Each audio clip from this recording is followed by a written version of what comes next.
This landscape can be read.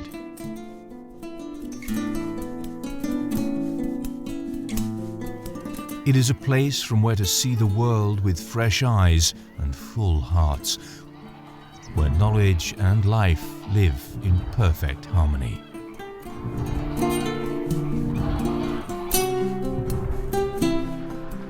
Sunrise in Doñana, and light floods the plains.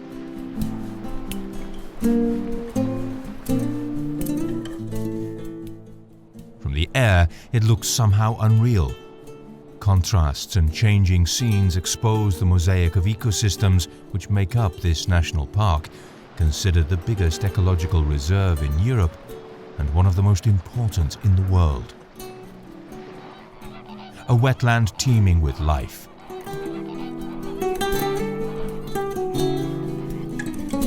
More than 300 species of animals, many of them migratory, unique or in danger of becoming extinct, pass through here every year. It is the springboard for 6 million birds on their journey to Africa.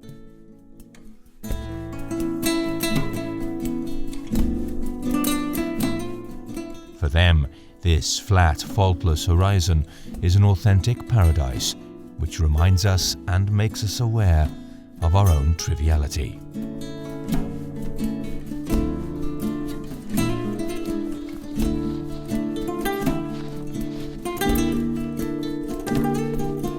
But out of all of Doñana's inhabitants, only one has known how to unify the marshlands with the hearts of the communities that surround it. Only one surrendered part of its wild spirit for centuries by helping to cultivate its land and grind its wheat.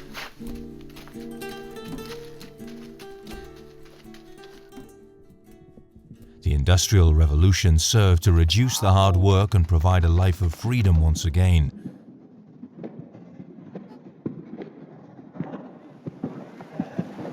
Despite never losing their essence, the ties to man were now too strong to be just undone, and the marsh horses and marsh men were united forever.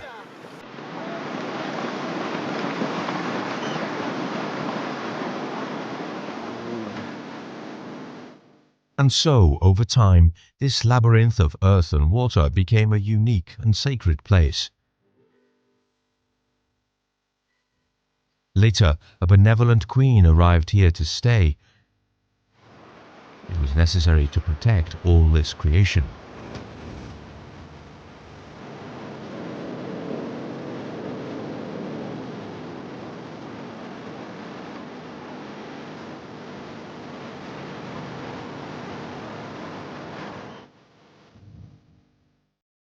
Since then, the marshland has quietly accepted the ceaseless pulsating at its gates of one of the most visited sites of worship in the world.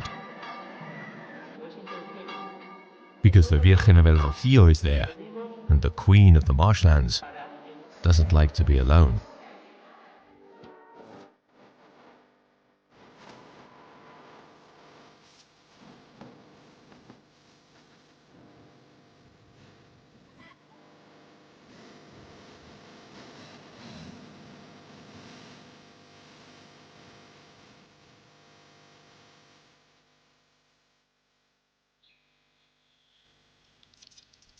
The mist and dawn greys announce the arrival of the cold season. The water has flooded the enormous plains, on which nothing stands out. Only the sound of birds reveal that, in winter, life is also bubbling here.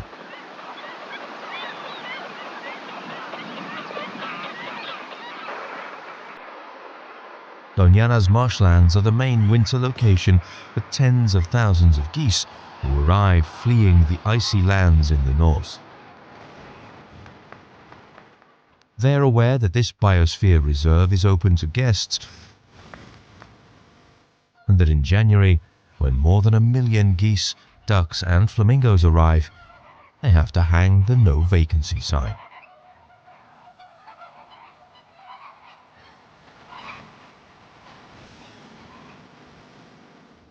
The crowds don't seem to bother the marsh horses. As long as they're left in peace, there's more than enough space for everyone here. They know how precious a life of freedom is, as their own lives here are only half free. Despite roaming freely and in rhythm with the seasons in this sometimes generous, sometimes hostile environment, they all have owners. They are mustangs, animals that, while belonging to a community, still live apart from humans.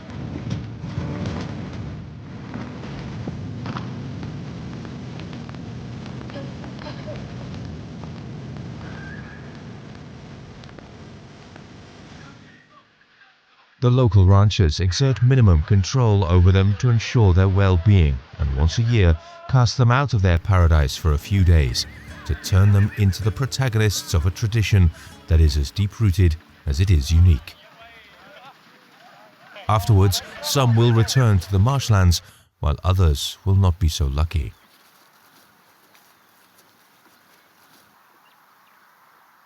Meanwhile, everything remains peaceful here.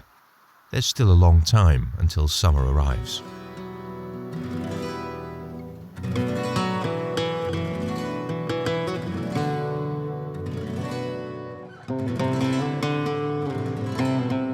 These herds of horses have always been an inseparable part of Doñana's landscape.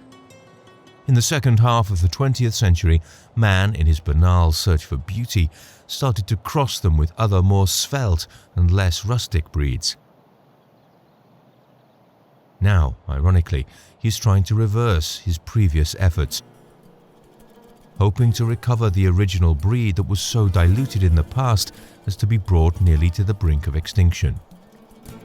But this is a lucky bloodline, and nature herself decided to preserve it by isolating one group of horses in a remote, hard-to-access area within the Doñana National Park.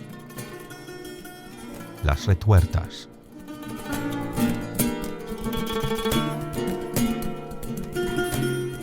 Today, it is still the home of around 200 specimens that, according to the latest genetic studies, make up the oldest equine breed in Europe and the only one that lives freely, isolated from other populations.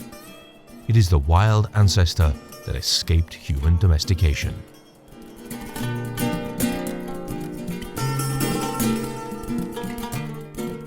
These pure-blood specimens are now being used to return the marsh horse to its former glory.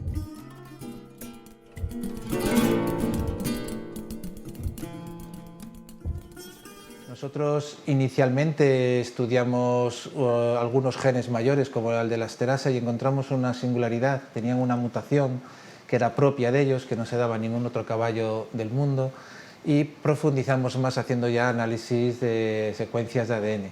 Con ello determinamos que este caballo formaba parte de una población única. Dado el escaso número de animales que dispone esta población, pedimos al Ministerio que lo reconociera como una raza propia de Andalucía y también, por ende, de España, y que fuera sometida a un tratamiento de protección especial por el escaso número de ejemplares.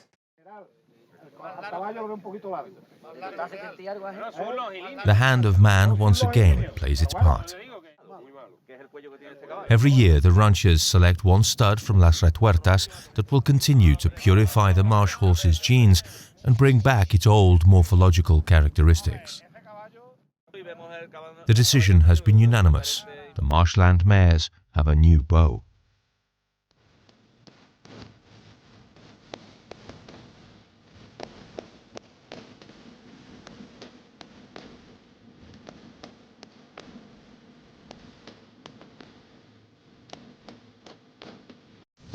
Se da la circunstancia de que el segundo viaje de Colón, él escribe que los caballos fantásticos que les había mandado la corona para llevar a América se los habían cambiado por unos pencos que habían cogido en la zona del sur de España, en concreto en la zona de la marisma del Guadalquivir, cerca de Huelva, cerca del puerto de Palos.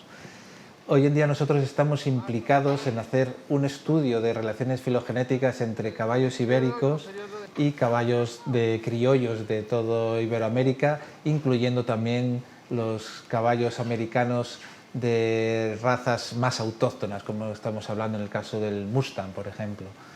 Y hay en concreto una raza de caballos que se llama Spanish Mustang, un caballo que responde a los antiguos caballos que fueron dejando los descubridores allí. Pues la tipología, la morfología, el fenotipo de esos caballos, tanto de los Mustang como de las razas criollas de Iberoamérica, responden y corresponden al fenotipo que nosotros tenemos en el caballo de las retuertas.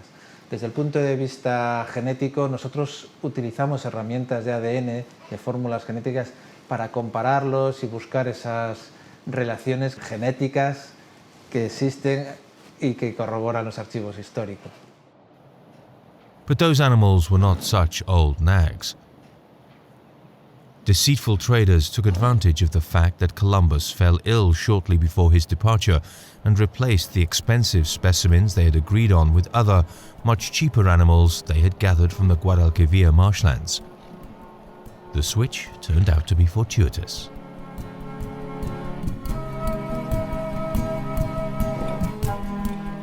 Those stocky, rustic-looking horses were built to live in an ecosystem that was vast, lacking in trees and subject to a severe climate where only the strongest survived. When they reached the immense American plains, they felt at home right away.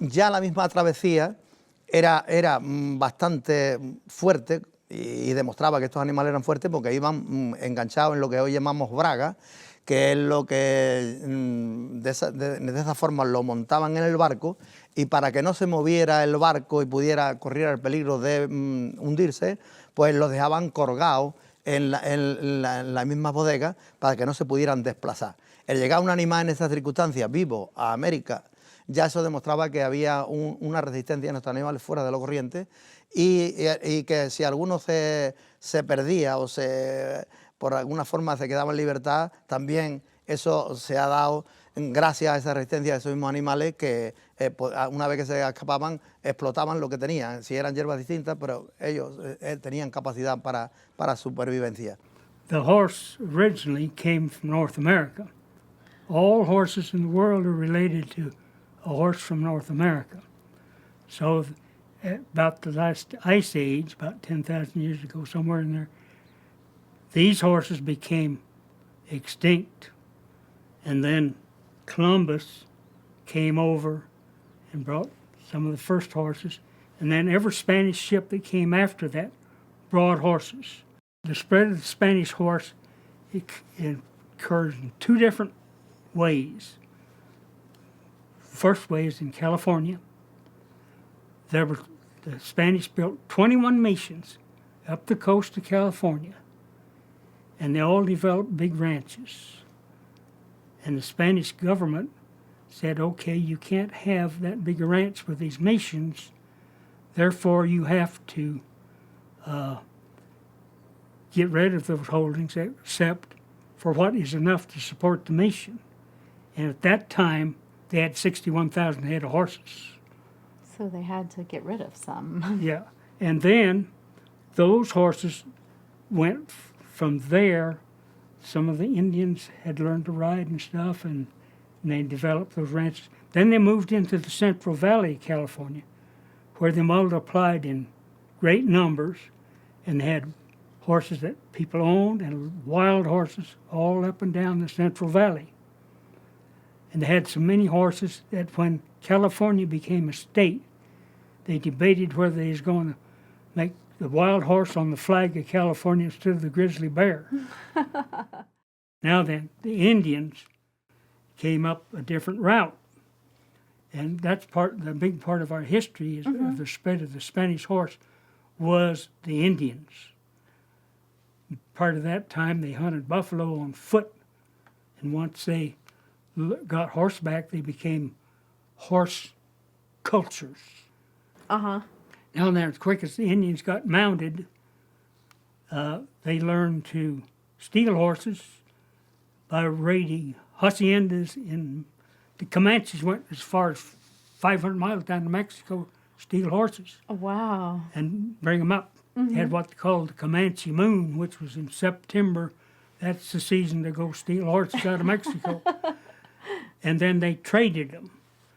And Santa Fe became a kind of a distribution point. At one time, the Utes could capture a slave, take it to Santa Fe, and trade it for 2 horses. Oh, wow. Yeah, that's part of history. Yeah, different People- economy.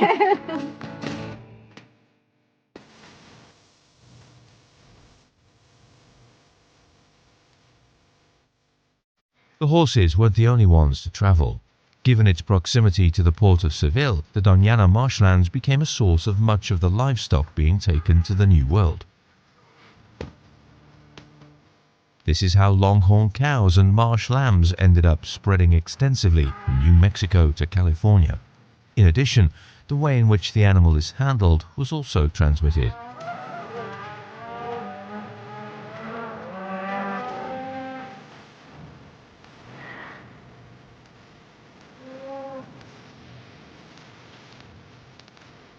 It wasn't just the Indian on horseback, the Venezuelan plainsman, or the gaucho from the Pampas who adopted the Spanish equestrian and livestock system.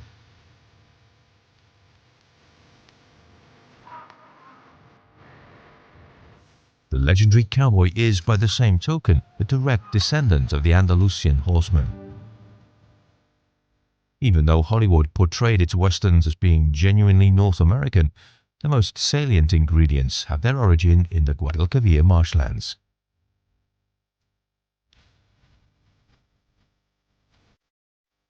Even the dream of freedom managed to cross an ocean. Well, of course, the horses run free, you know, and the people that use them basically free souls, you know. Well, a lot of the buckaroos or cowboys, they just here today and over that ranch tomorrow, someplace else. Some of them worked on those big ranches. They didn't even know who they were working for lots of times because the ranches changed hand and the crew just stayed there on the ranch. And they got old and then they become the gardener and eventually died right there. No retirement program whatsoever, except a lot of them stayed on those ranches till they died. There's a lot of those fellas just here today, gone tomorrow. Yeah, some of them were just free spirits floating around across, you know, from Canada to Mexico, you know. But yeah, there's kind of that old saying, you know, if you're not on a horse, well, you're just nobody.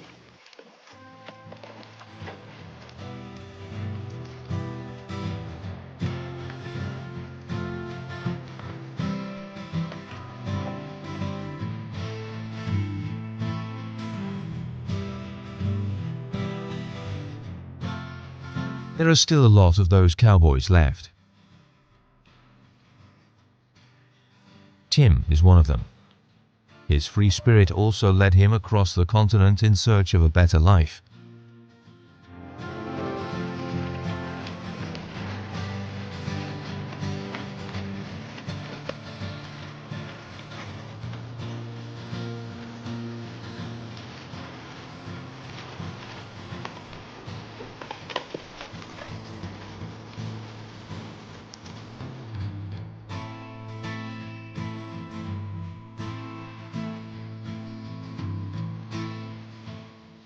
He ended up finding his place in the Oregon mountains, where he currently lives with his family on a small ranch that he built with his own hands. His horse Serrano is a Kaiga Mustang, direct descendant of the Guadalquivir marsh horses.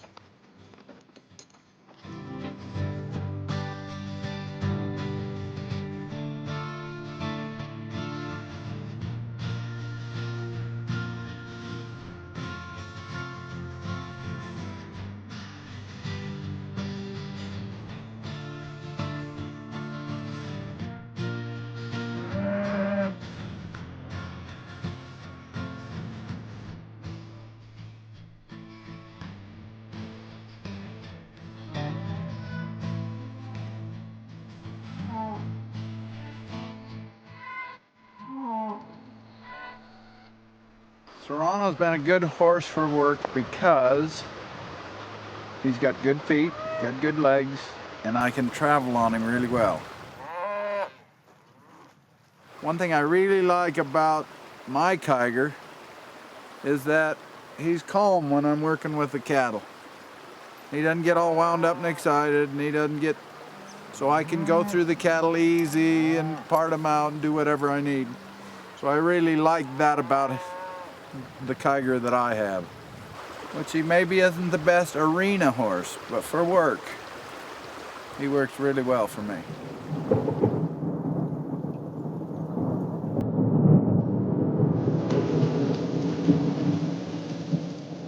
The first rains of spring completely flood the marshlands. The landscape has turned an intense bright green, and water and life are once again the protagonists.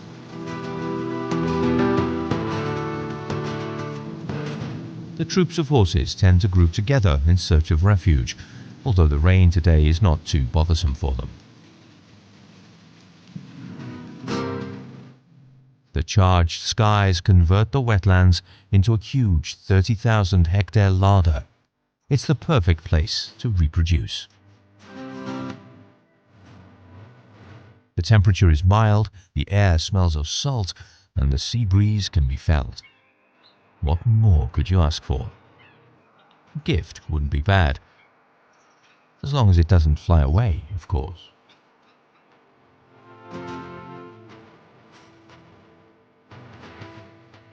The marshlands attract thousands of birds, this time on their way back from the African continent.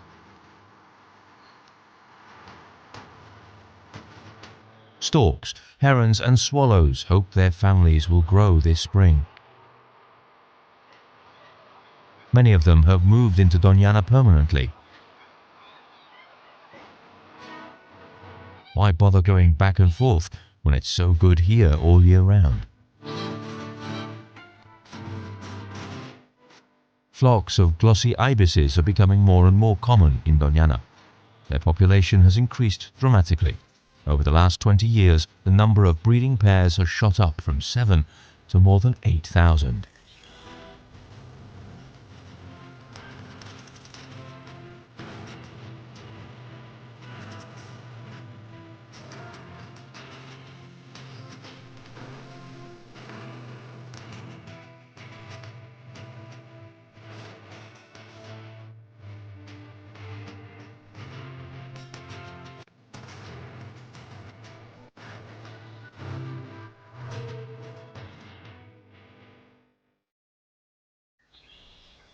The magic of this natural space is reborn every spring. Mother Nature really surpassed herself with Doñana.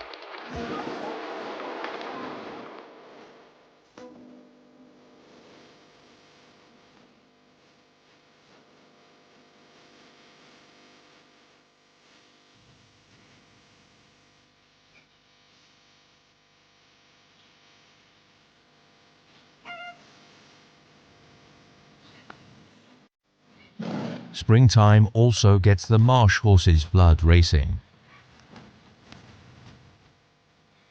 The mares breed seasonally so that the foals will be born at the start of the warm season.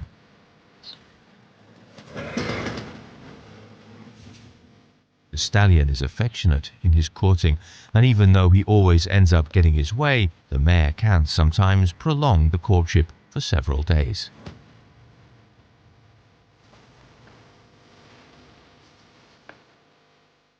This time, it looks like the bee-eater has something a little less rebellious to offer his partner.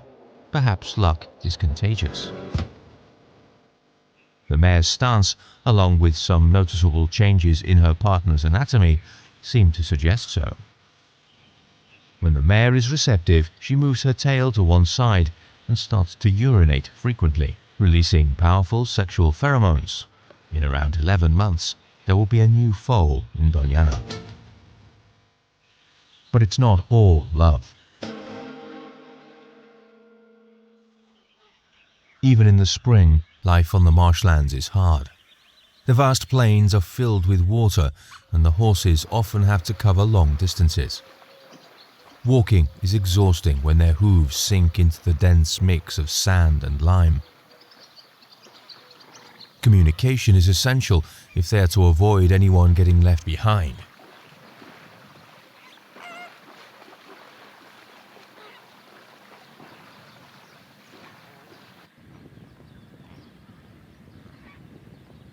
And horses are extremely social animals.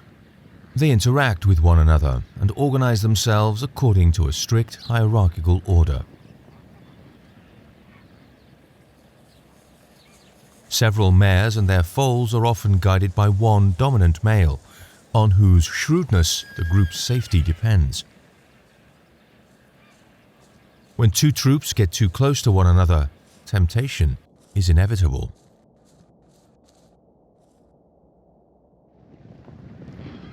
The studs from both groups know exactly where the boundary lies, and if one of them crosses it, the reaction of their adversary will be immediate.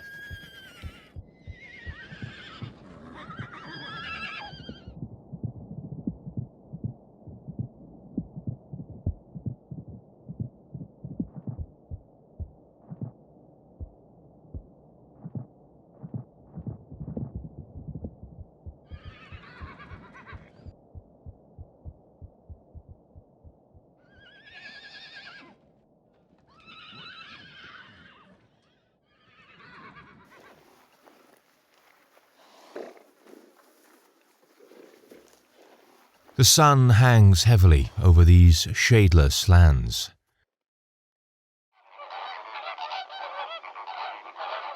The landscape becomes sonorous, and the storks return to their resting place.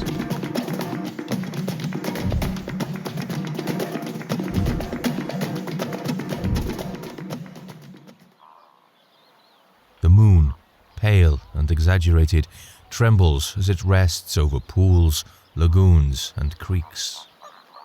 Tonight, there are no stars in Doñana.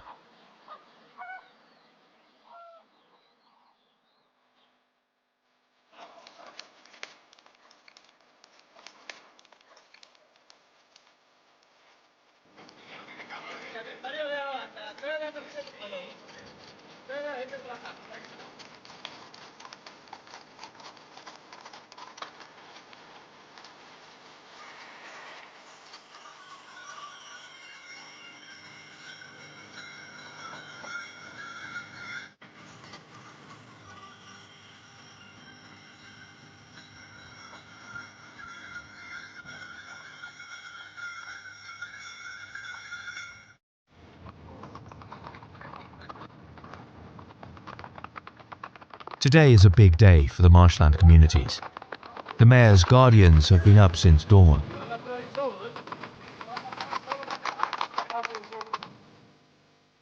Every summer, an age-old tradition is carried out on these lands. The owners of the horse troops search for them far and wide in the marshlands, eventually bringing them all together. The majority are mares, and finding them is no easy task.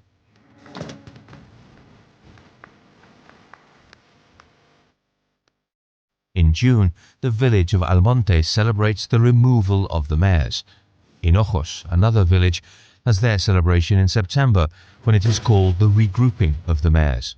In both cases, the tradition consists of bringing all the horses together and taking them to the livestock fair, situated several miles from the park. Now the men do exert their power as owners. So if the situation doesn't involve you, it's better to keep a low profile.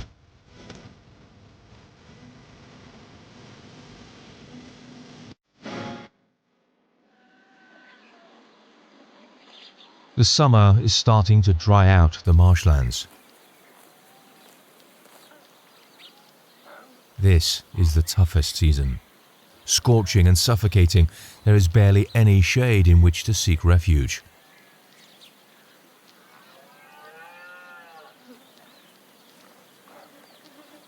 This extreme and dynamic climate is what has given this horse the necessary superpowers to adapt to any environment. Even so, for those whose hearts belong to water, the cracked earth is painful.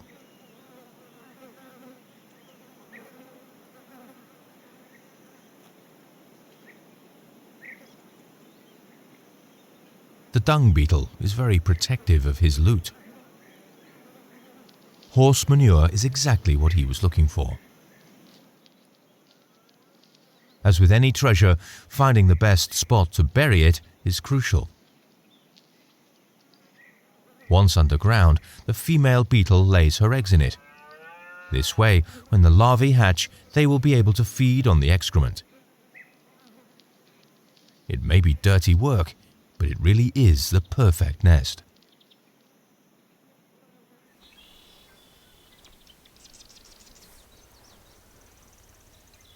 The sun's relentless rays beat down on Doñana, bleaching the landscape below.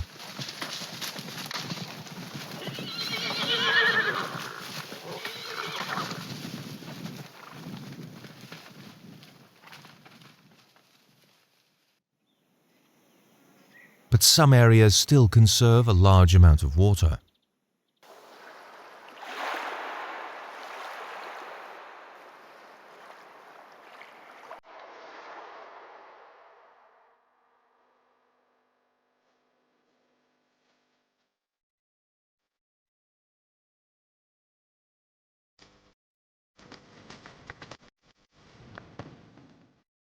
Many of the troops of horses can be found in these flooded areas, and the mayor's guardians know it.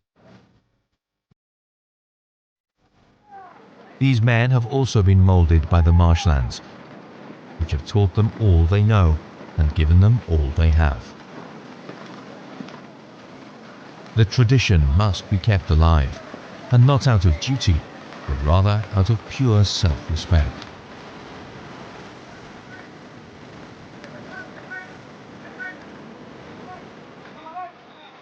This is hard and exhausting. The animals suffer and become stressed. There are a lot of them, and they are very spread out.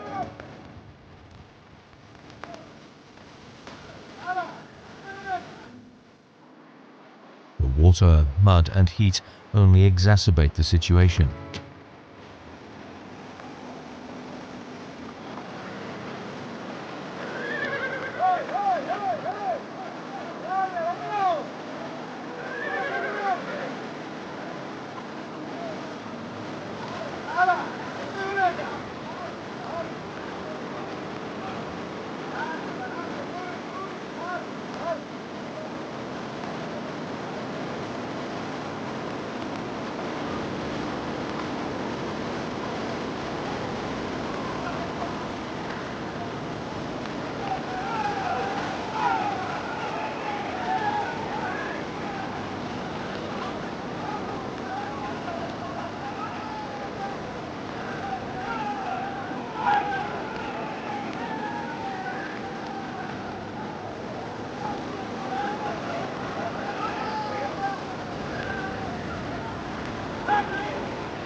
Once all the troops have been gathered together, the mayor's guardians lead them to the enclosures that have been specially installed within Doñana Park.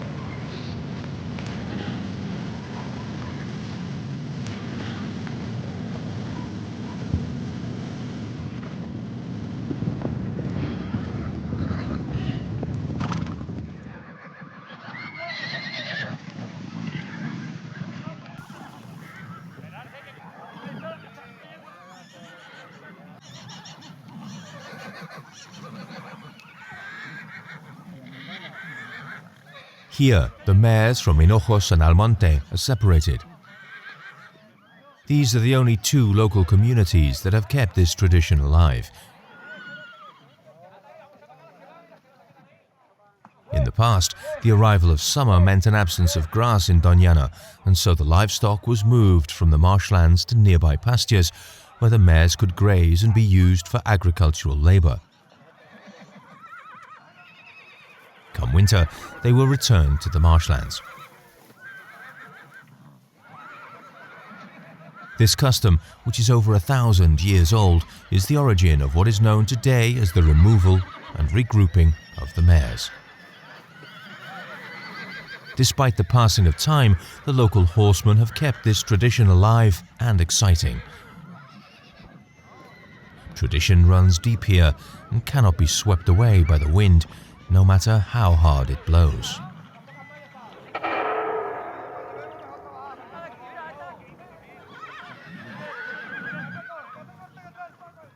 During this first stage, many of the foals become separated from their mothers.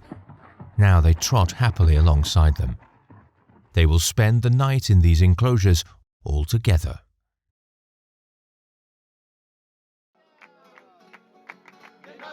Even though tomorrow is going to be an especially intense day, the mare's guardians have one of the shortest nights of the year ahead of them.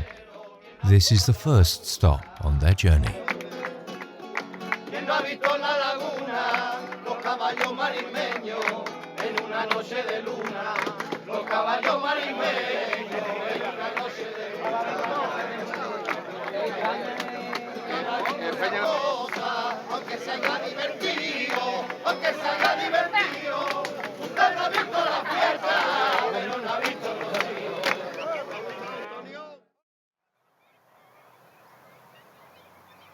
The sun comes up again without a second thought. Those who have managed to get some sleep are lucky.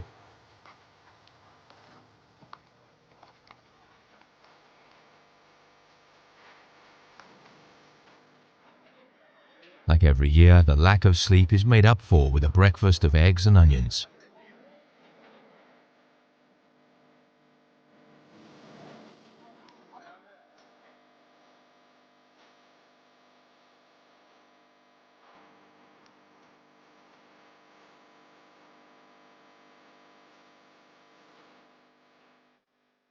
Today, they need to be at their best. The last preparations are underway. Everything has to be ready.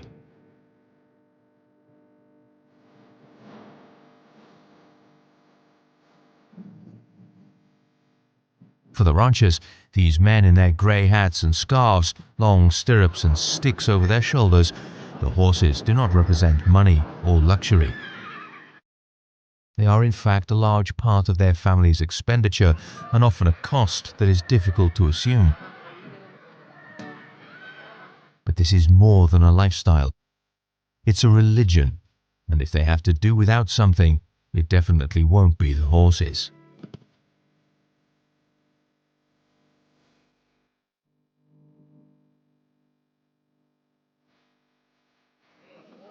The villagers of Almonte have an appointment on the way that can't be missed. Every 26th of June, they're expected by the Virgen of el Rocío. The mares gave her name back in the 13th century when she was called Santa María de las Rocinas, which is the feminine form of the Spanish word rocín, meaning workhorse. The whole village is waiting expectantly. They will be arriving soon.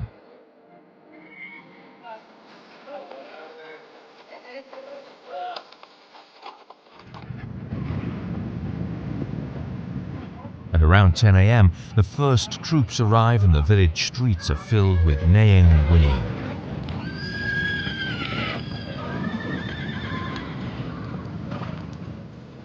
Less than an hour later, around 1,000 animals, most of them mares and foals, are blessed by Almonte's parish priest outside the sanctuary. Being free from all sin is always good when the future is so uncertain.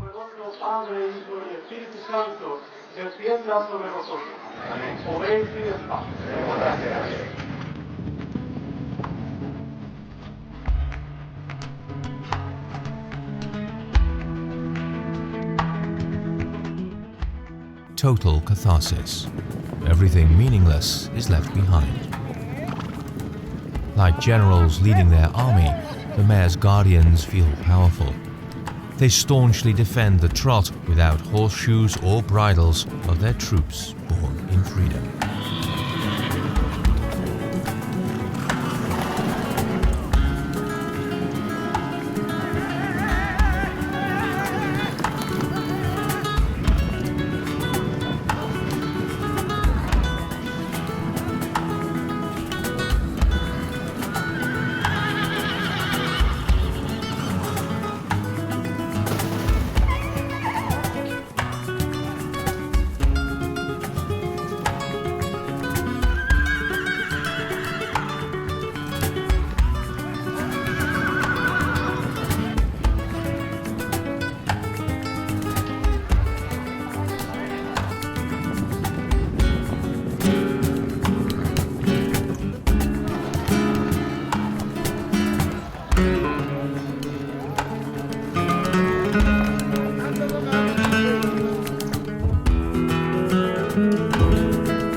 Midday has come and gone, and it is time for another rest.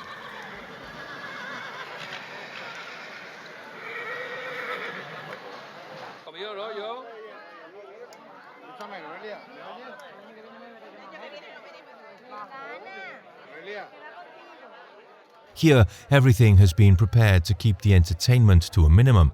There's still a long way to go until they reach the livestock fair. They give themselves just enough time to recharge their batteries and enjoy each other's company. In the south, these communal moments are practically mandatory.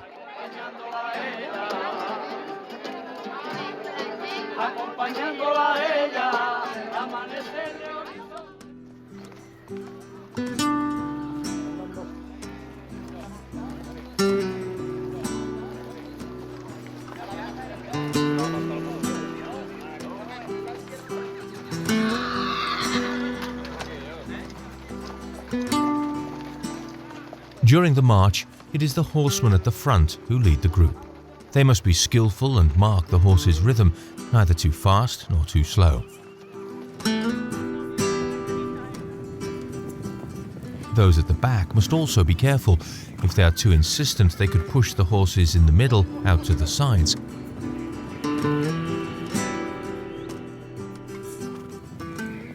It is a ritual whose rules are based on tradition and common sense. And it is pure mastery, an art born in the south. Like a fleeting sculpture that stirs the soul, the troops of mares make their way through Doñana's pine forests.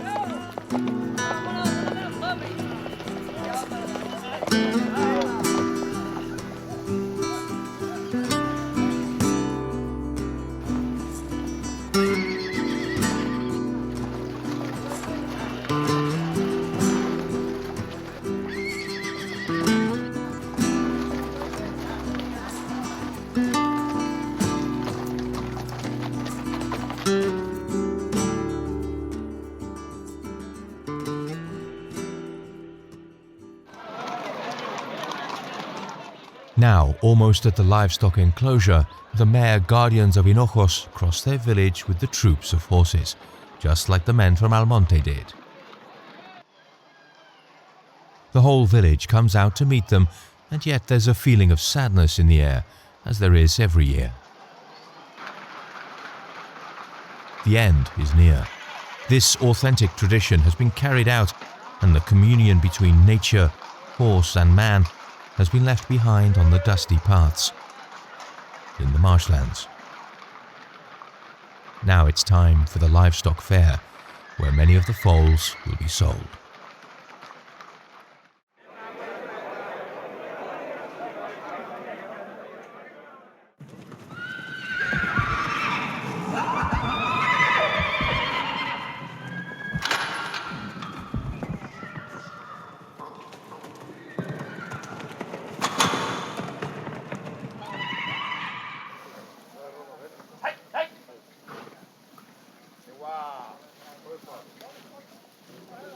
In this livestock enclosure, traditional work is carried out on the horses, such as the removal of parasites, the shaving of the mane to avoid parasites, and the cutting of the tail to avoid it dragging on the ground in winter.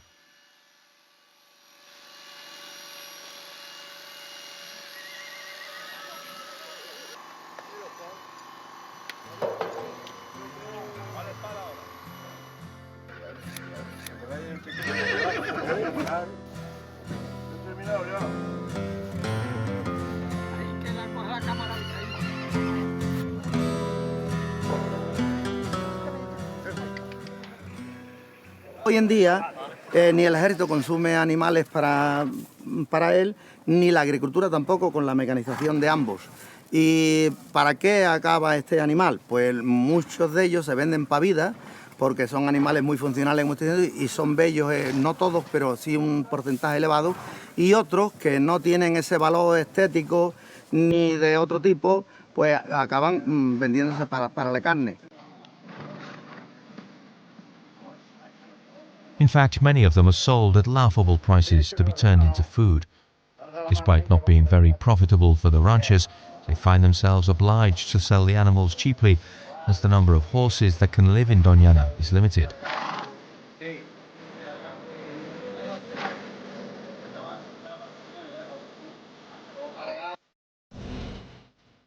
These restrictions have been put in place for conservationist reasons by the relevant authorities, who complain about the impact the animals have on vegetation, but who have also inexplicably forgotten that the horses lived on this land long before much of the wild fauna they now so stringently protect.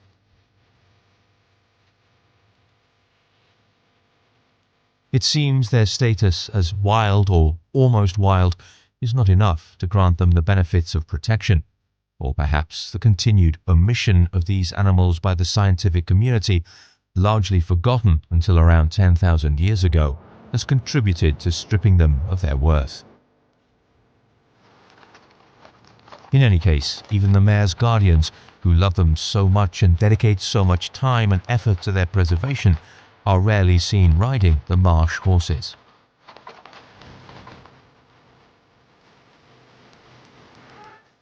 The pasture land is also a sticking point among the local ranchers, as the horses have to compete with the rest of the livestock there is in Doñana Park.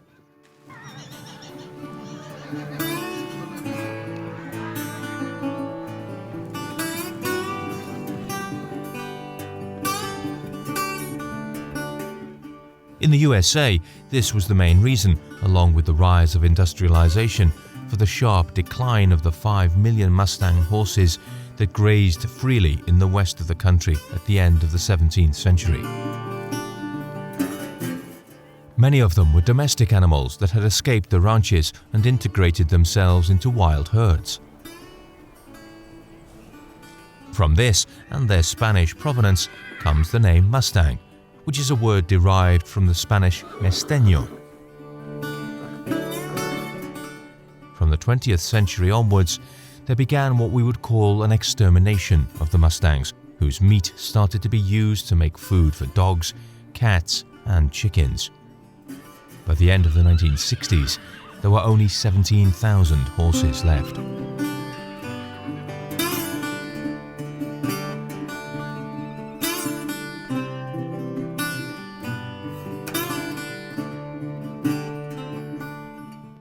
So back in the late 60s and early 70s, there was wild horses roaming the West, and people were capturing them to take to slaughter, and just some harassment was going on. And so there was an act passed called the Wild Horse and Burro Act that basically protected the horses on public lands, because just to preserve them for future generations, for people and their kids to be able to go out in the public lands and see these animals.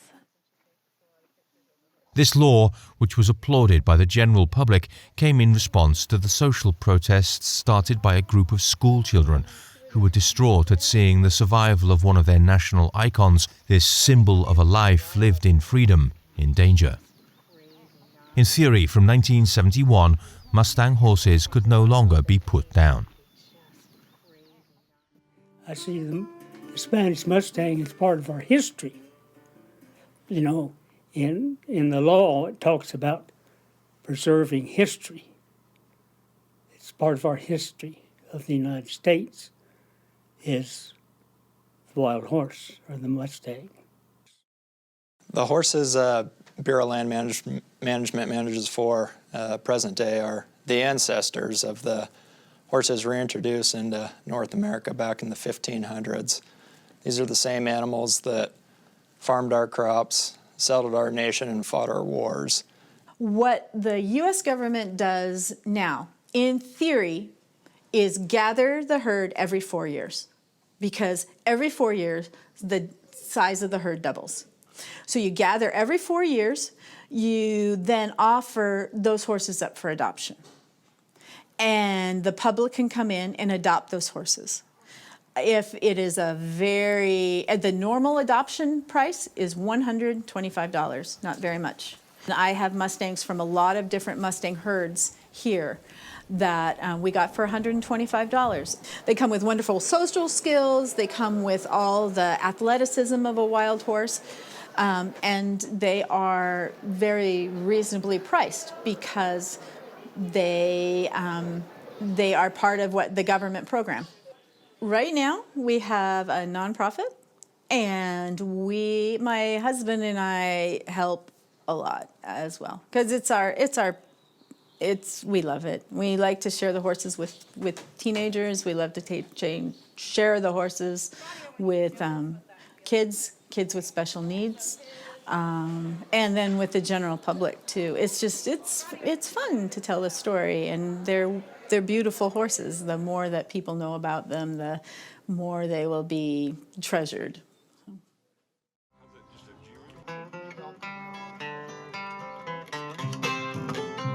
Well, I was born with a copper the animal deep in my soul. I was raised upright and I know my mama loved me, but I begged her to let me go. I said the grass is greener on the other side, somewhere there's a bluer sky. I won't stop running till I'm satisfied, and if wishes were horses I would ride, ride, ride.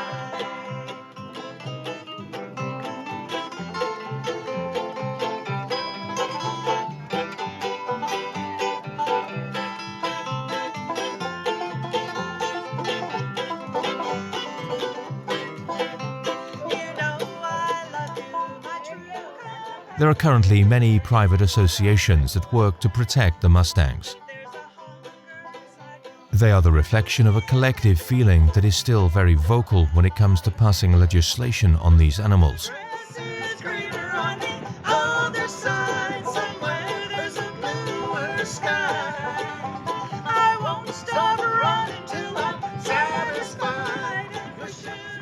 Economic interests will always be present, in this case represented by the livestock industry lobby.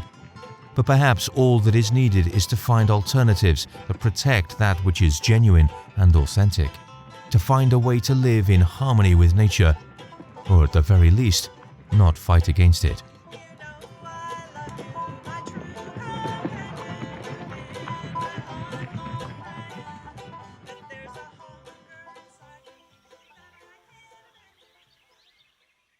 The Kiger Mustang's been good for our family because it's given us an opportunity to make a living doing something that we love to see and other people like to see.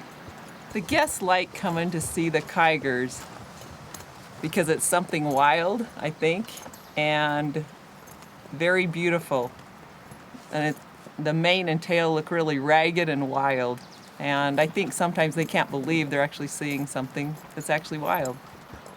When we have been searching for the Kaigers all day and then we actually get to see one, everybody kind of quits talking and we're looking and looking. And sometimes they get kind of emotional, actually. They get kind of emotional.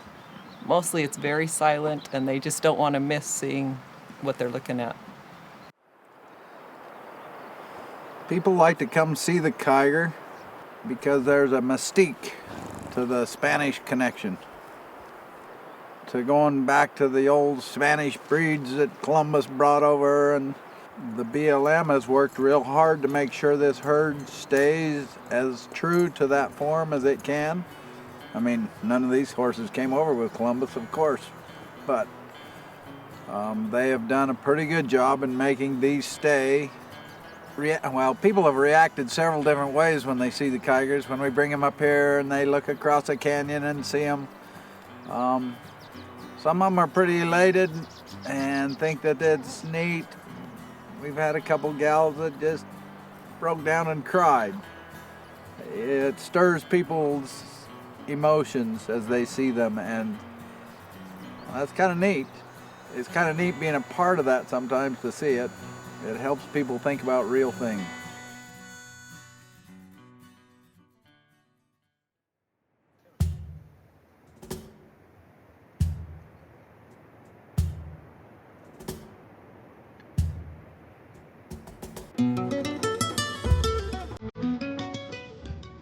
The mares and foals that haven't been sold will return to the marshlands, oblivious to economic interests and human fickleness.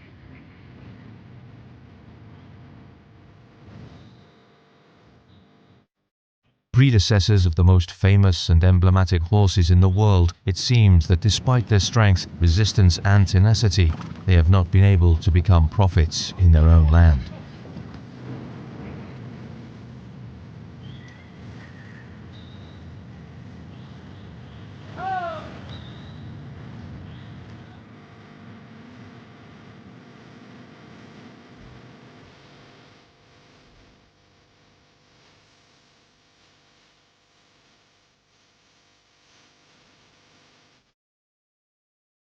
Perhaps that symbolism given to the Mustang by the Wild West, which protected it over time, will cross the ocean again, this time in the opposite direction, renewing part of the spirit that was once lost by the Doñana horses.